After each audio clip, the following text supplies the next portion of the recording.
Assalamu alaikum. Welcome back to Innovate IT Zone. After a long period of time, हम लोग start करेंगे अपना lecture number 4।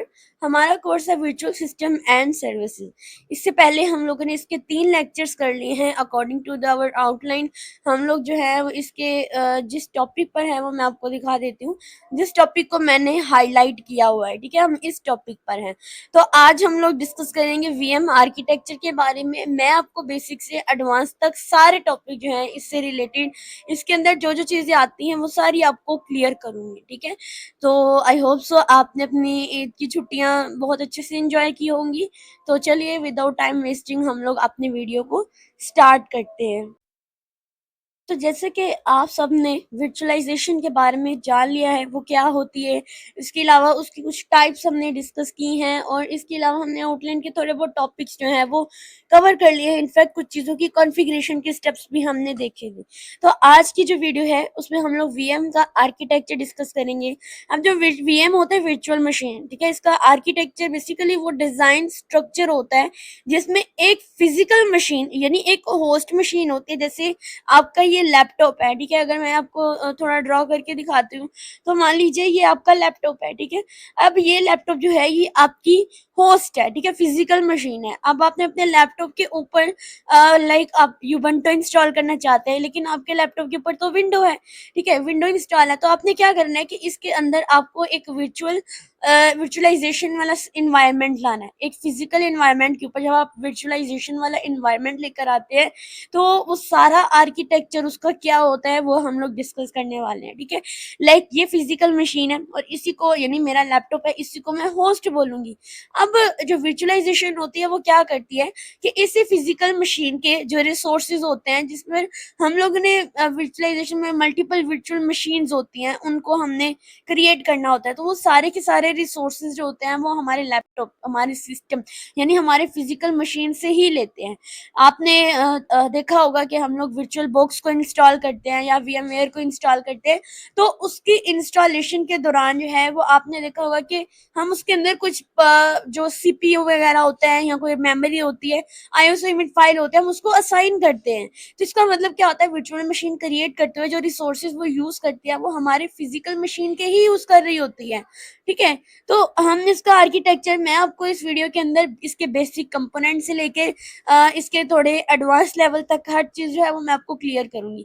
I hope so virtual machine के architecture के starting आपको कैसे लिखना है एग्जाम्स पॉइंट ऑफ व्यू से वो तो आपको समझ आ ही गया होगा, ठीक है।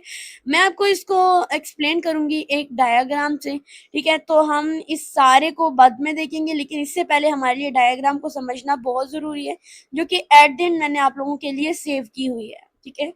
तो यहाँ पर अगर मैं आपको डायग्राम दिखाऊं, दिस इज वन।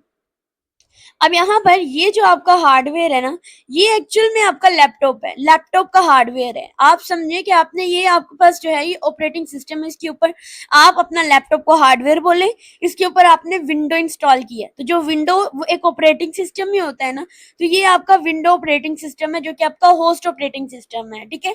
उसके बाद आपका एक हाइपरवाइजर होता है। लाइक अगर आप गूगल पे जाते हैं, वहां पे जाके आप वीएमवेयर जो है वो डाउनलोड कर लेते हैं, उसके बाद आप उसको इंस्टॉल कर लेते हैं। तो ये जब इंस्टॉल होता है वीएमवेयर वगैरह ये सब कुछ आपका एक हाइपरवाइजर होता है, ठीक है, आपने पढ़ा था। हाइपरवाइजर एक ऐसी टेक्निक होती है, एक ऐसा प्रोसेस होता है जो कि वर्क करता है as a bridge between the आपके गेस्ट ऑपरेटिंग सिस्टम और आपके होस्ट ऑपरेटिंग सिस्टम के दरमियान में जो एज अ ब्रिज काम कर रहा होता है वो आपका हाइपरवाइजर होता है, ठीक है। आई होप सो आपको बहुत अच्छे से क्लियर हो गया होगा। अब इस हाइपरवाइजर के थ्रू हमने क्या किया, फॉर एग्जाम्पल मेरे वीएमवेयर में मैंने एक न्यू मशीन क्रिएट की है। जैसे मैंने न्यू मशीन क्रिएट की है उसके ऊपर मैं एक ऑपरेटिंग सिस्टम इंस्टॉल करना चाहती हूँ यूबंटू का, ठीक है।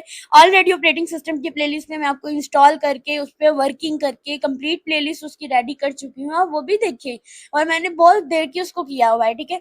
अब देखिए जब मैंने यूबंटू इंस्टॉल किया तो मैं इसको एक आईएसओ इमेज फाइल देती हूँ अपने वर्चुअल मशीन के अंदर। जब मैं उसके रिसोर्सेज असाइन कर रही होती हूँ और वो रिसोर्सेज कहाँ से आते हैं, आपके हार्डवेयर से। अब ये जो आपके गेस्ट ऑपरेटिंग सिस्टम होते हैं, आपकी जो वर्चुअल मशीन्स होती हैं, ये क्या करती हैं कि ये डायरेक्टली हार्डवेयर से रिसोर्सेज नहीं लेती हैं, बल्कि ये आपके जो हाइपरवाइजर होता है इससे वो डायरेक्टली कम्युनिकेट करते हैं, उसको बताते हैं कि हमें कितना सीपीयू रिक्वायर्ड है, हमें कितनी रैम रिक्वायर्ड है, हमें कौन कौन सी आईएसओ इमेज रिक्वायर्ड है। फिर हाइपरवाइजर जो होता है वो हमारे हार्डवेयर के साथ जो है वो कम्युनिकेट करता है, फिर हार्डवेयर से सारे रिसोर्सेज लेता है और रिसोर्सेज दोबारा से हाइपरवाइजर के पास जाते हैं।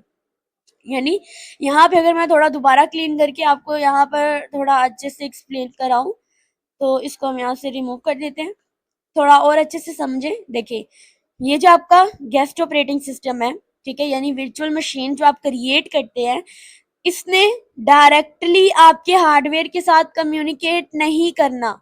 ये आपके पर्सनल सिस्टम की बात हो रही है, लैपटॉप की बात हो रही है। लेकिन अगर आप जब बड़ी बड़ी organisation, companies, high level companies की बात करते हैं, तो उसमें जो आपकी वर्चुअल मशीन्स होती हैं वो डायरेक्टली आपके हार्डवेयर के साथ कम्युनिकेट कर रही होती हैं, लेकिन उसमें जो रिसोर्सेज होते हैं वो अननोन होते हैं। यानी हार्डवेयर को नहीं पता होता कि इन्होंने मुझसे रिसोर्सेज कौन से लिए हैं, वो कुछ भी प्रोवाइड कर रहा होता है। लेकिन चूंकि बड़ी ऑर्गेनाइजेशन के अंदर कुछ हाई लेवल की चीजें लगी होती हैं, तो वो थोड़ा एडजस्ट कर लेते हैं। लेकिन यहाँ बात करेंगे हम लोग अपने पर्सनल कंप्यूटर की, तो आपके जो पर्सनल कंप्यूटर होते हैं, इसके अंदर आपकी जो वर्चुअल मशीन होती है वो डायरेक्टली आपके हार्डवेयर के साथ कम्युनिकेट नहीं करेंगी। ठीक है, वो क्या करेंगी, इस गेस्ट ऑपरेटिंग सिस्टम है, फॉर एग्जांपल ये यूबंटो है। अब यूबंटो ने क्या करना है, इसको कुछ रैम रिक्वायर्ड है, ठीक है, वो क्या करेगा, वो इस हाइपरवाइजर के साथ कम्युनिकेट करे, डायरेक्टली नहीं जाएगा, बल्कि वो इस हाइपरवाइजर, ये भी हाइपरवाइजर भी एक टेक्नोलॉजी है, एक प्रोसेस ही होता है, आप सॉफ्टवेयर कह सकते हैं, जो कि एज अ ब्रिज काम कर रहा है आपके गेस्ट ऑपरेटिंग सिस्टम और आपके होस्ट ऑपरेटिंग सिस्टम के दरमियान में, एज अ ब्रिज काम कर रहा है। आई होप सो आप समझ रहे होंगे। तो जहाँ गेस्ट ऑपरेटिंग सिस्टम ने आपकी जो वर्चुअल मशीन्स हैं, उन्होंने हाइपरवाइजर्स को से रिक्वेस्ट की कि भाई हमें ये रिसोर्सेज चाहिए। अब हाइपरवाइजर क्या करता है, वो जाके हार्डवेयर के साथ कम्युनिकेट करता है, हार्डवेयर को रिक्वेस्ट करता है कि मुझे ये रिसोर्सेज चाहिए, यानी यहाँ से रिसोर्सेज यहाँ तक रिक्वेस्ट गई, फिर ये रिक्वेस्ट लेके हार्डवेयर के पास गया। अब हार्डवेयर ने क्या किया, हार्डवेयर ने अपनी रिक्वेस्ट को हाइपरवाइजर को दी, ठीक है, हाइपरवाइजर ने जो भी रिक्वेस्ट की थी, हार्डवेयर ने एक्सेप्ट की, उसको रिसोर्सेज प्रोवाइड किए। अब इस हाइपरवाइजर ने जो रिसोर्सेज हार्डवेयर से आए हैं उसे बैक जो है वो अपनी मशीन्स को दे दिए। इस तरह से आपके वीएम का आर्किटेक्चर और इसी तरह से ये काम करता है। ठीक है, आई होप सो आप लोग इसकी समझ आई होगी।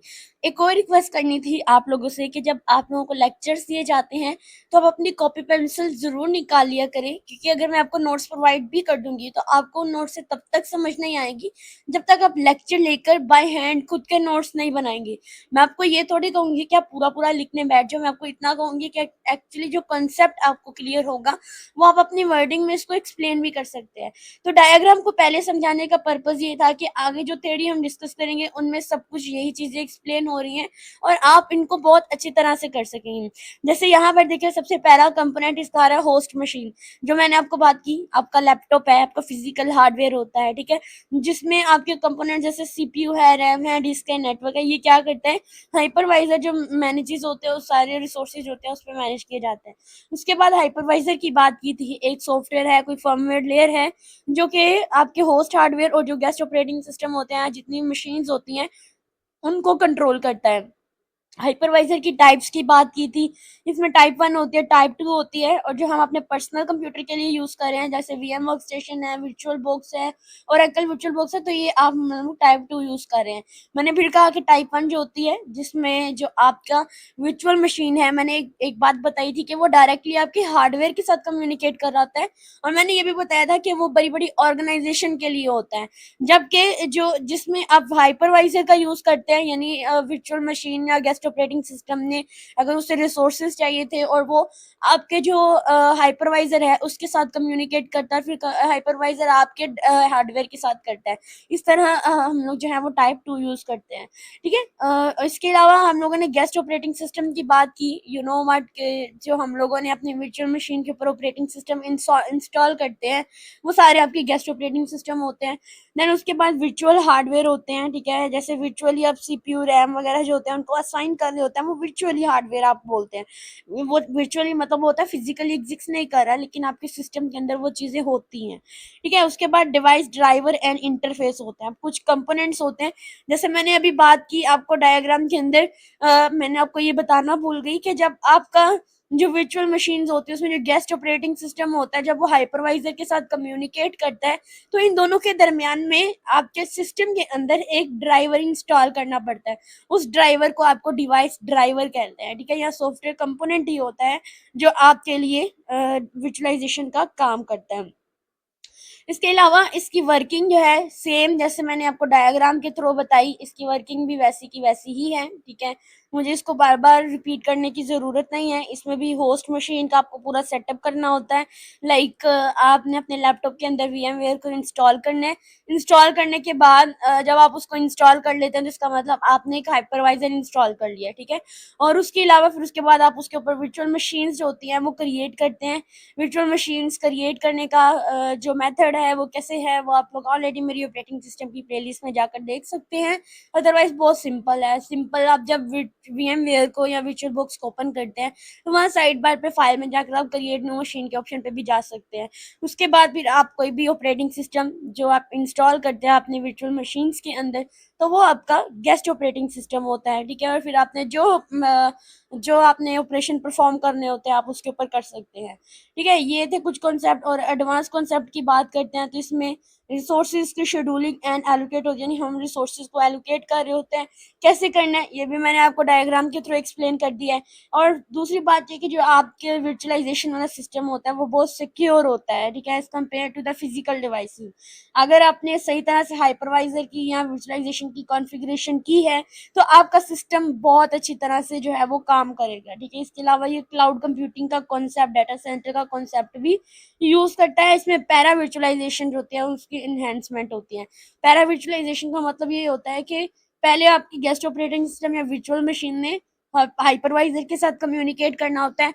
आपके जो गेस्ट ऑपरेटिंग सिस्टम होता है और जो आपका हाइपरवाइजर होता है इनके दरमियान में एक डिवाइस ड्राइवर जो होता है वो भी इंस्टॉल होना होता है, ठीक है। और इसके अलावा हम इसकी डायग्राम थी जो मैंने आपको एक्सप्लेन कर दिया है। आई होप सो ये लेक्चर आप लोगों के लिए हेल्पफुल रहा होगा। वीडियो अच्छी लगी हो वीडियो को ज़रूर लाइक कीजिएगा। कोई भी क्वेश्चन हो कमेंट सेक्शन में ज़रूर पूछिएगा। Thank you.